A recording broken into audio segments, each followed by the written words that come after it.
Our guest is waiting. We need, and you know, Okay. I love, and I see a robot. So we are going to see a robot. Unless it's a bad intro. Yeah, you go ahead and introduce our guest. Okay. Now we are joined by Dr. Aida Nazari. She's a medical doctor and the co-founder and chief operating officer at LuxAi. I hope I'm pronouncing that, or LuxAi, who is an innovative company specializing in developing disruptive technologies for health and education of children with autism and special needs. So we're very excited to have Dr. Nazari with us. Thank you, Dr. Nazari. Welcome to the show. And there she is. Hello. Hello, Shannon and Nancy. It's really great to be here and then be able to talk to you. And thank you very much for having me. Thank you. And we should add that you've got QTrobot with you, which we're so thrilled about.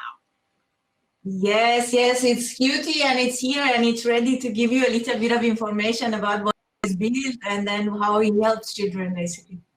Is he blinking? Yes. I love it. That with the face, it can show a lot of different facial expressions. So, for example, facial expressions that are related to emotions, or, for example, facial expressions that are related to, let's say, for example, teaching imitation of different, basically, facial movements, as well as some autonomy, such as washing face, brushing teeth, and these kind of things. And then it's really nice because when it laughs, always you see children like imitating and laughing back to the room, which is really amazing. So I understand you call him a social robot. What does that mean? And what's the goal with a social robot with autism? So basically, when we are talking about social robots, the general category refers to the type of the robot that their job is to facilitate either social interaction or through social interaction bring some kind of like values to the people. So they're talking about social robots. They can be used, for example, with children with special needs and autism, like what we are doing. Or they can be, for example, used, for example, for facilitation of like different type of therapies for older seniors, or, for example, like encourage basically healthy living for seniors who are living alone. So this is the general category. But in case of QT is basically developed with the idea of like helping children with autism. So everything about the design, the way that it interacts, the way even it looks has been developed by looking at what we need for children with autism and try to incorporate it in the robot to be able to get some kind of meaningful interactions when we are working with kids. And you have been developing, you have been working with children on the spectrum, and you've done a number of studies about that. And tell us what you found with the results with QTrobot.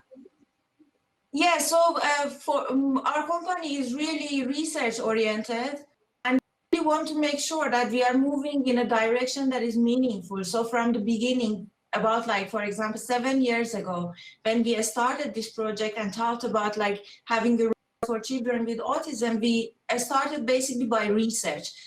First, to identify what are the states of the art and what are the research projects say about like the best way of interacting with children with autism. And then as soon as we had like the first working prototype, we just put it in work to understand that what are the areas that facilitate, and basically to understand if whether the robot can bring us any added value comparing to the other type of technologies or to the other type of existing ways of, for example, providing therapy and special need education.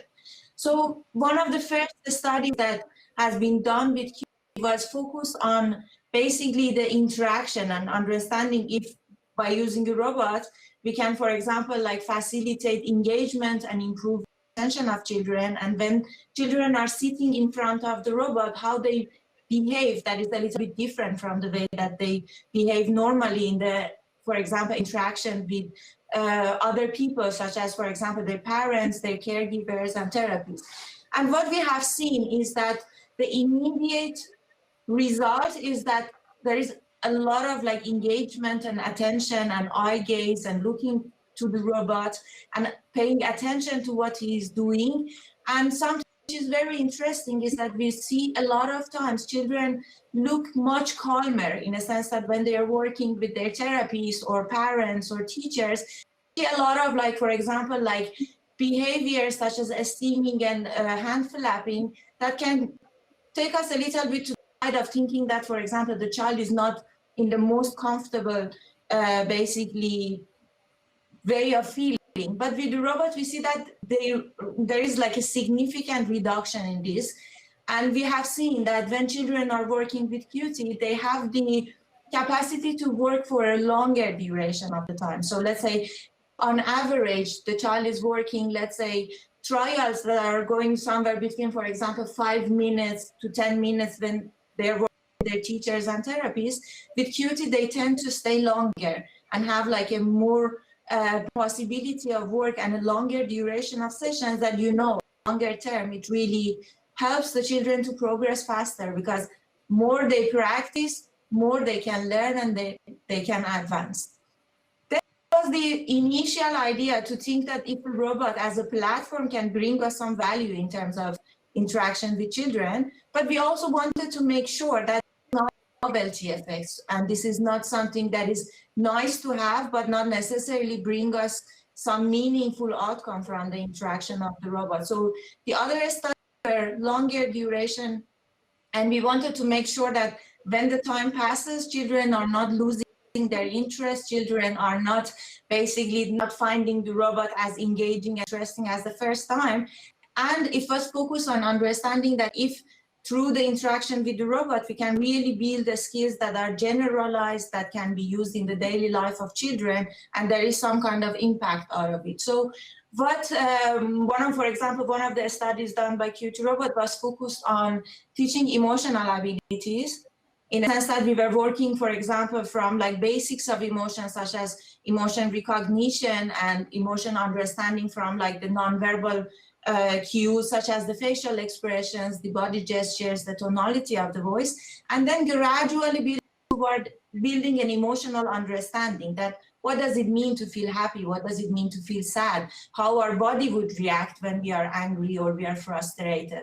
And then teaching children about like what are the ways that we can either cope with our own emotions and try to basically calm down and not to make choices that are, for example, like having negative impact for us, and how to respond to other people's emotions. That, for example, when we see our friend that is hurt or having a problem, or, for example, they are sad, how we can, for example, support them and show empathy to them and try to help them. So the study was like 7 sessions, each session taking like about like an hour. And then we had like pre-test, post-test in terms of seeing how far children can basically develop emotional skills. And we have seen that with just these few sessions and 7 hours, children had like very significant outcomes. So, for example, their mental health was improved in a sense that, for example, they had less internalizing problems. They had like, for example, less anxiety and depressive mood that is caused by, for example, emotional difficulties. And they had a higher emotional appropriateness. So basically, more comfortable in knowing how to react, and then, for example, like how to cope with emotions. And it was really interesting because the parents who were taking part in these studies, they were reporting like a lot of amazing things that are happening out of the context of working with QT. So, for example, they were telling us that they're going, for example, like out of the session, the child opens up and explains that, for example, Mom, I didn't know that, for example, sometimes my emotions are too intense. And now I know that, for example, like when my emotions are too much, I can do things. Or sometimes the children coming and saying, oh, today I'm feeling very green. So I'm very calm, I'm very happy. Or one of them was telling us that, for example, the child has a lot of problems with making friendships. And now he is getting invited to the birthday parties and like making a lot of friends, basically because he is now more comfortable in basically emotionally supporting other kids and showing empathy and trying to, support them when something is going wrong, for example, with a friend, which had a very positive impact on the confidence of the child as well, because he was thinking that, okay, now I can make friends. Now I'm comfortable to, for example, like attend different social situations with my friends. That's just great. Great outcomes. Can we see, can we meet QT and get an example of how the robot works? Yes. So when it comes to QT, basically the idea is that like every single activity that we are doing is a game. So either QT needs help from the child, or for example, there is a friend of QT that needs help, or for example, like QT just invites children to visit, for example, like a forest or a farm, or for example, go to the dentist, or for example, like go to a shopping mall and try to pay attention to the science. And then these sessions are really based on the developmental milestones. So if I want to show you some examples, I have like a variety of activities in a sense that, for example, when children are young, we are focusing on, for example, a lot of receptive language, a lot of expressive language, some early cognitive skills, as well as social skills. So maybe I can gradually show you some examples so you can see how the interaction goes. And then, for example, like how sessions are advancing, because we have like very, very basic sessions that are meant for children who are, for example, like the developmentally, they are below 1 year, until the sessions that are very, very advanced in terms of like how to start a conversation, how to maintain a conversation, how to show empathy, and so on. We have had a request. They would like to know if they can see the one go to the dentist. I don't know if you have that ready, but that's the request about working with going to the dentist. Yeah, let me see to see if I can find like some of the maybe I can just show do the you one like that you planned. You can just do the one you planned. I just wanted you to know that they were requesting. I can show you afterward one of the community helper curriculums, because they are in different curriculums and each of them are like on a very specific skill area. So let's say, for example, in the early stage development curriculum that we have, the focus of the curriculum are on the milestones that is supposed to meet in the, let's say, pre-kindergarten, which is like, for example, up to age of like 48 months or below the age of like 5 years. So let's say, for example, like we are working on a receptive language, and then we have, let me just see what I can show. So let's say, for example, we are working on finding different, for example, like features of the objects, or for example, like answering the questions based on the different, let's say, for example, like I can just run this one. All right. Now we will talk about few and many. Ready? Let's go! Look, there are many toys.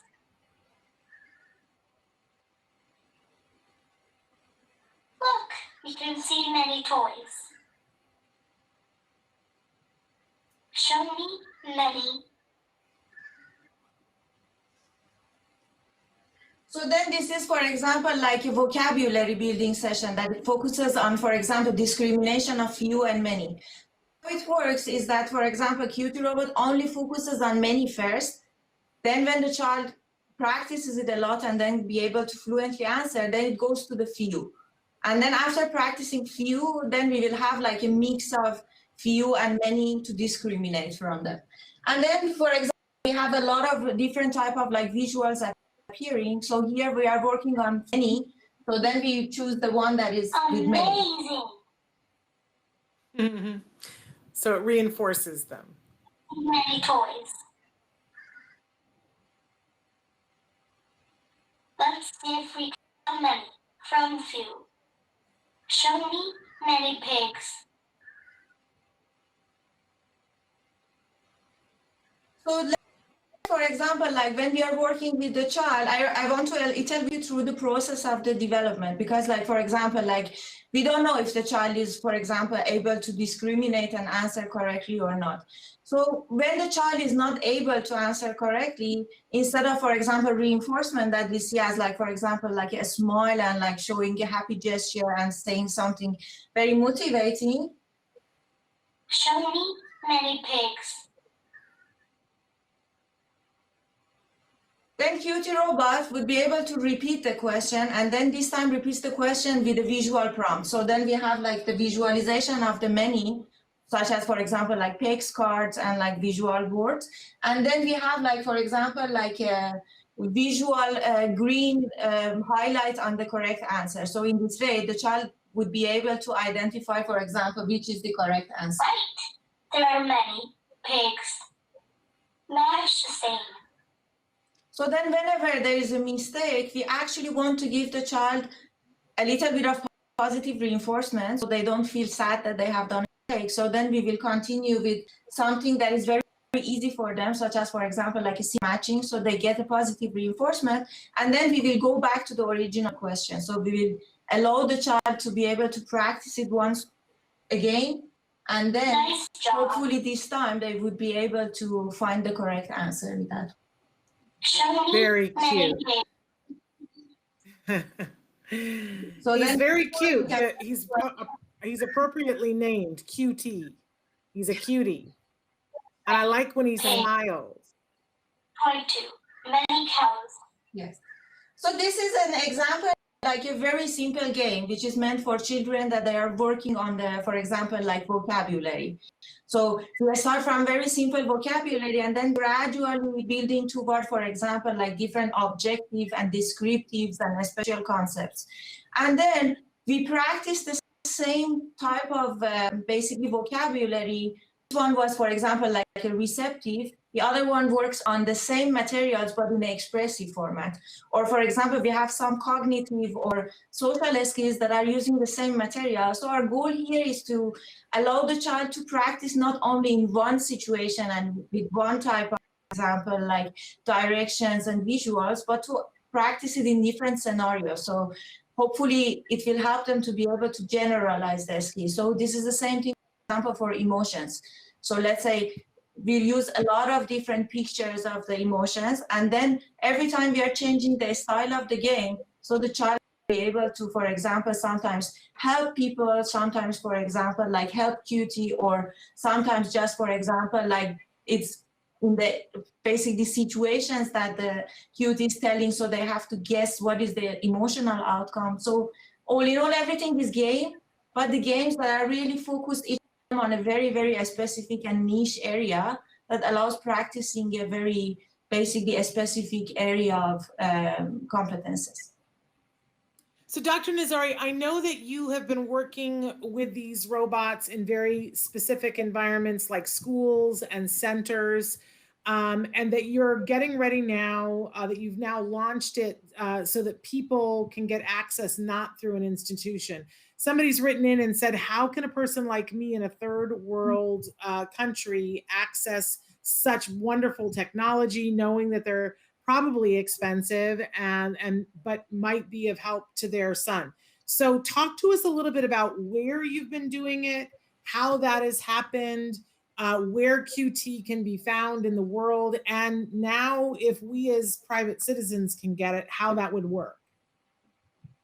So basically, for us, it was really important to make it accessible for parents, because I really believe that we really need to have a structure that the parents can contribute, because more practice that we have and more frequent and consistent practice that we have is basically impacting the outcome completely, like differently. So since the beginning, we were hoping to make it available for parents, but we wanted to make sure that we are confident that the robot is working, that the content is validated, different professionals with different children, and also there is enough content that the parents would be able to go through years and have, like, for example, like the robot being something useful that can work for several years for the children as the child is growing. Since 1 year ago, we actually had the initial beta testing with the first children. And then what happened was that we had like the pandemic happening. So when we had, like, for example, robots with the beta testers for example, like a few weeks, the pandemic happened. And then the result was that basically QT was the only thing that the parents had in hand. So we had the opportunity to observe QT for the past year and then see how children basically can develop skills while they're at home just by having very short sessions of the robot, but very frequently and very consistently. So based on the child, like 15 minutes, 10 minutes to, for example, 1 hour each night. And we have seen that it really brings a lot of value. So for us, it's very important to make it something that is not a burden on the family, but is bringing, because we know that having a child with autism and a special need already puts a lot of pressure on the family. So what we have done in the past year was trying to really minimize the cost of the robot and make it in a way that is accessible for parents, not more than a cost of, for example, like imagine QT as a laptop, so it's quite equal to the price of a laptop. And then what we have done is that specifically for the parents, we have introduced a monthly payment. So instead of, like, for example, having the parents pay a considerable amount of money at the beginning, we have broken the cost into monthly fees. So this monthly fees, which is really about, like, for example, let's say it's comparable to having, like, for example, 1 hour of like activities, privately paid activities for the child each month. They can have the robot, they can have like the basically access to all the curriculums and materials, and they can also have access to the reporting and monitoring and suggestions that what would be the developmentally appropriate activities for the child. And also on top of this, in this monthly fee, there is 1 hour of basically support included. That, for example, in our team, we have like board certified ABA therapists, and we have, like, for example, special need educators and cognitive, basically a specialist in the area of like a childcare.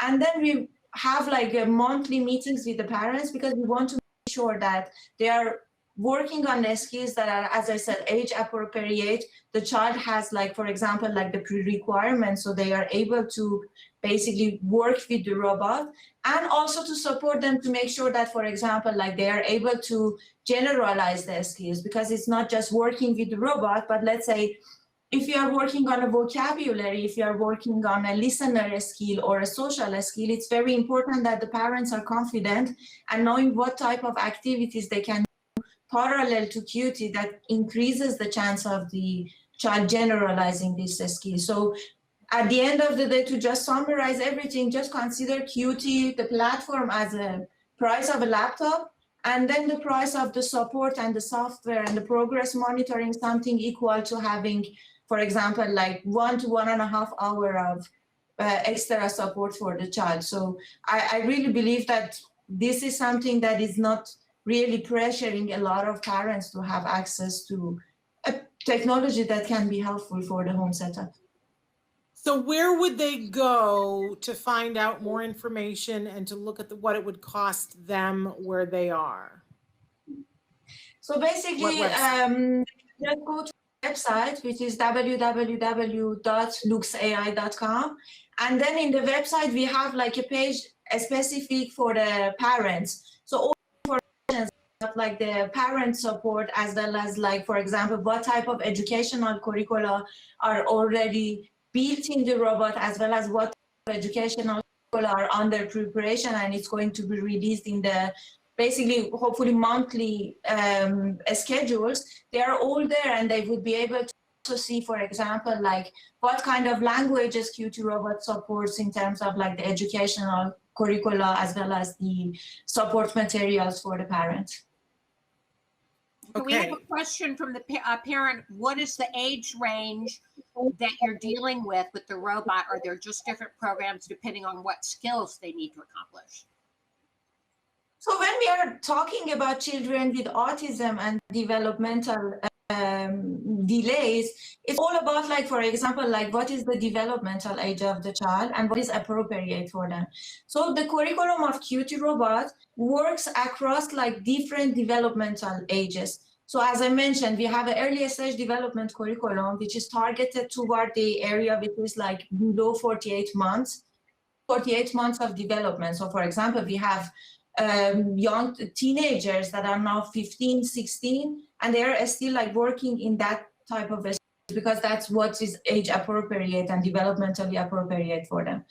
Then after this curriculum, we have a lot of like other curricula mainly focused on either advancing the vocabulary of the kids. For example, like what I mentioned about like community helpers. We have some curricula about autonomy, about like, for example, like what is the different name of the objects in kitchen, in bathroom, in the items of clothing, what is the function of one, as well as working on the sequencing of the actions, for example, to get ready in the morning, to brush the teeth, or to, for example, like wash the face. And then after that, we reach to the point that we expect that the child is in an age that is like more social, going to the school, and then the focus is more on the social skills and emotional skills. Like, for example, we want to help them to know about, like, for example, if they are in a situation that they go to school, they want to greet people, what are the greeting ways that they can use, how they can use them, in which type of situations, what are the nonverbal important components in greeting people, as well as, like, for example, when we want to start a conversation, when we want to ask for help, when we want to ask for play, how we do it, or when we are in a conversation, how we can maintain and stay on the topic, how we can listen to our, for example, conversation partner, how we can properly finish a conversation. Or, for example, we have sessions about like how to deal with teasing. So, for example, if you are in a situation that, for example, like somebody is like saying something mean to you or something that you necessarily doesn't like, how you can respond properly, and in which situations you need to, for example, ask an adult to support you, and in which situations you can just basically deal with it yourself. So the age range, if I want to summarize, is from very, very young children. So the youngest that we have is currently like 2.5, 3 years old, which is working on the early stage curriculum. And then the oldest that we have are, for example, like around, like, for example, like 18, 19, that they are really focused on, for example, emotional ability trainings, as well as the basically more in-depth and advanced social skills as we discussed. Great. Wonderful. Thank you so much. We've put the website in the chat because you guys requested that. Traven just checked to make sure that I did it right. And Dr. Nazari, thank you so much for being with us and for sharing Cutie with us. He is definitely a cutie. He is absolutely adorable. We thank you for taking the time to be with us. Thank you, Dr. Nazari. Thank you very much. I am a long-term follower of you, and then I really enjoy the content that you create. So for me, it's really precious to be able to be here and then discuss about it with you. So thank you very much for having me. Thank you. The cutie. Bye-bye. Bye.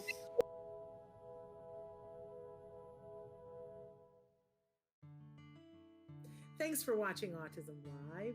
If you found anything helpful in this video, please give us a like. In fact, make sure that you smash that subscribe button on YouTube and give us a like on Facebook.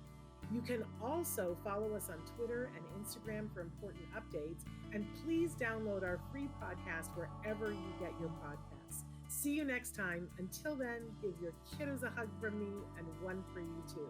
Bye-bye for now.